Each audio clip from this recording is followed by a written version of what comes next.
The origin of some of the issues started with the miners' strike, when there was collections going on around campus in support of the miners, and the administration here in Heslington Hall decided that effectively we shouldn't be allowed to collect, or that we would only be able to collect on a very limited basis. What provided the actual trigger for the occupation was student anger at the announcement that the government was going to cut back on student grants, on the amount of money it was prepared to spend on student grants. Specifically, the cuts would affect mostly students who weren't on a full grant, on students who either had a minimum grant, they were going to lose all of that, or else students on a nearly minimum grant where they were actually going to have their contributions, parental contributions, increased. And because that had a large effect on a large number of students, there was a lot of anger over that. And there was an EGM at the beginning, there was an EGM which voted to move into occupation, and about 300 people marched sort of up the pathway just over there and then up into Heslington Hall, and we all amassed by the wrought iron gates and went in a great block up to Heslington Hall, where Peter Smith was standing on the top of the steps with 10 or 12 of his cronies with him, trying to stop us getting in, but just effectively pushed our way in and occupied the place. That was really in the face of opposition from the union executive, who, although they wanted to do something about it, only wanted to stay in for 24 hours, which would have been all very well as a sort of token movement, but it wouldn't actually have won any of the demands that we were hoping to win. Unfortunately,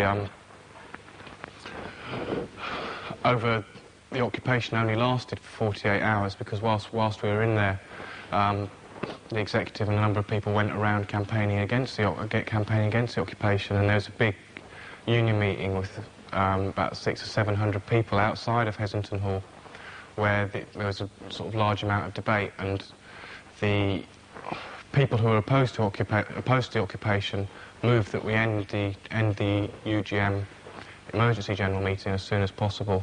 So that effectively was carried, and the occupation was voted out by a very slim majority. But then what happened was we marched into town, and about 300 to 400 students marched into town.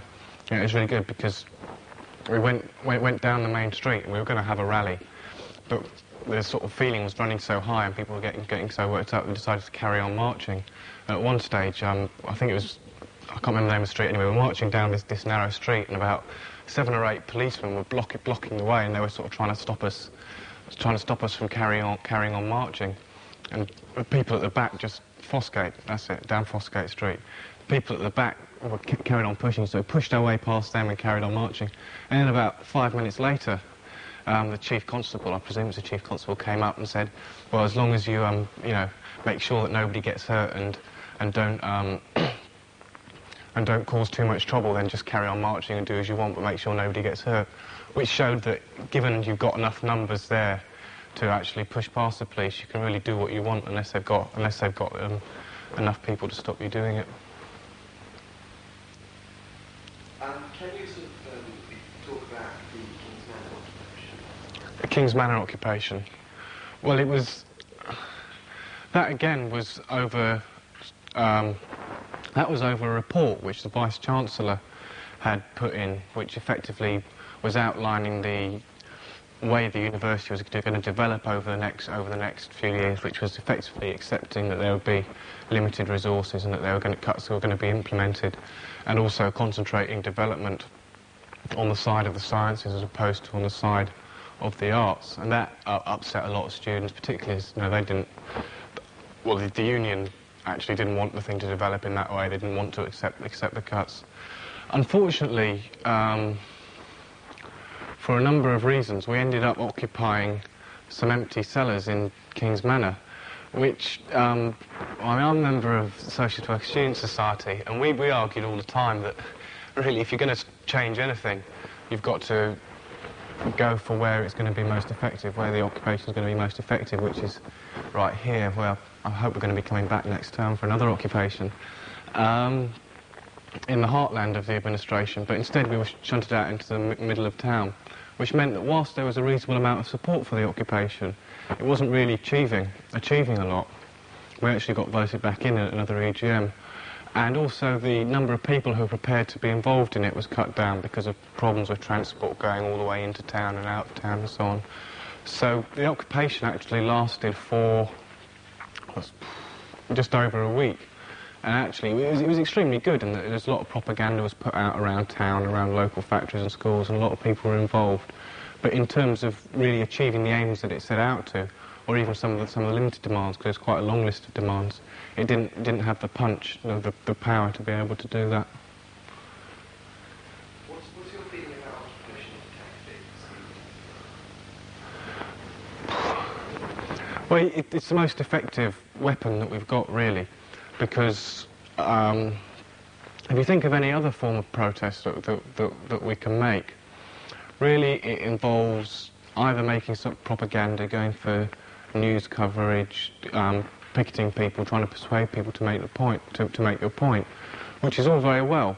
But if you actually, in a situation where there is a conflict of interest and the people who are governing the university, or running the university, want it to move in one direction, and the students will actually want it to move in another direction, then no matter how long you actually sit in committees and so on, you actually have to bring force to bear in order to make the people who run the university change their mind, just by the fact that they don't think they're going to be able to get away with implementing what they want to implement. And so actually occupation is the most effective thing because it causes the most disruption. It also involves the most amount of students. You talk about getting hundreds of people involved in a campaign, which any other form of action doesn't actually do. So in that sense it's good. I think also the fact that we've had 3 or 4 occupations over the last year, whilst none of them have ended in clear-cut victories, they've clearly, each time they've strengthened the amount of people that were prepared to campaign around issues after the occupation. And also I'm convinced that the administration are actually limited in what they want to do. They have to think very carefully before they propose things and before they go ahead with things, precisely because there's always at the back of the mind the fact that there'll be a student occupation and it might actually involve a lot of people and cause a lot of disruption. So I think the fact that we've had these occupations has actually limited the scope that the administration have got for implementing things, and they actually do have to think about what the student reaction will be. Whereas if there hadn't been any occupations, really, they wouldn't have to worry about that at all. Just yes.